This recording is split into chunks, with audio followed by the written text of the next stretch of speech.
go on this run? I think, I said it back the last week of the year, if you go all the way back to then, from the Auburn game on into the Kentucky game and the LSU win, and then going down to State, we had played well all the way through that week there. And even at State, we played well except for the last really 10 or 12 minutes of the first half.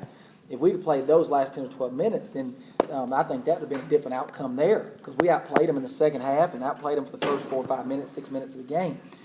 And so, I feel like we're playing really, really good basketball right now. And I thought that as the end of the year came along, and very similar to the way we were last year. The good thing about it is we won enough games earlier in the year that last year when we started playing well, we were still above the schedule there. But I still don't think we played our best. I still think this team has more in them.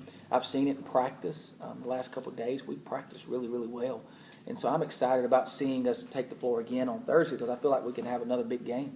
What's lacking? What do you think? What can y'all Just do better? consistency. We've got to the point now where I feel like we're playing about 37, 38 minutes of a game. We've still got about a 2-minute spell there where we fall off, and not really bad fall offs like we had at Vanderbilt when you're up 18. It's kind of a lull where we get too aggressive, or we do something a little silly from time to time, like turning the ball over unforced. And, we got to eliminate some of that, but we've done a better job of that here as of late. And just when we got something in transition, we scored. If we don't, pull it out and, run offense. And when we do that, we're pretty good. You guys have so many young players. What does this experience right now mean for them? It's unbelievable for them. It's unbelievable for our program. It's great for recruiting. You're talking about 6 or 7 freshmen that are getting another month of practice as a team setting and getting games. Kelsey Briggs is our first sub off the bench right now. Cendrika says some first sub off the bench. Kelsey Briggs a month ago was playing about 2 minutes a game. Now she's really starting to come into her own. She's going to be able to carry this momentum into the postseason, into the spring, into the summer. Kiera Golden, I've said this all along. Kiera Golden is going to be a major player at Ole Miss before it's all said and done.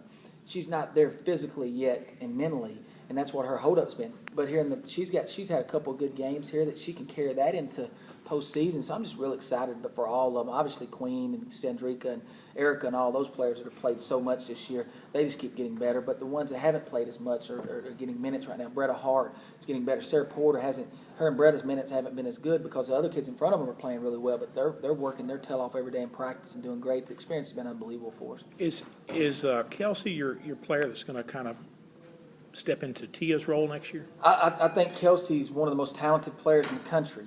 Kelsey's a lot like Tia was when I first got here, where she didn't get it mentally. I have no doubt in my mind that she can step in and play that role. I think Bretta Hart can play that role. I think Bretta Hart's got a chance to step in and do that. They've got to get it like Tia did. Tia got it mentally.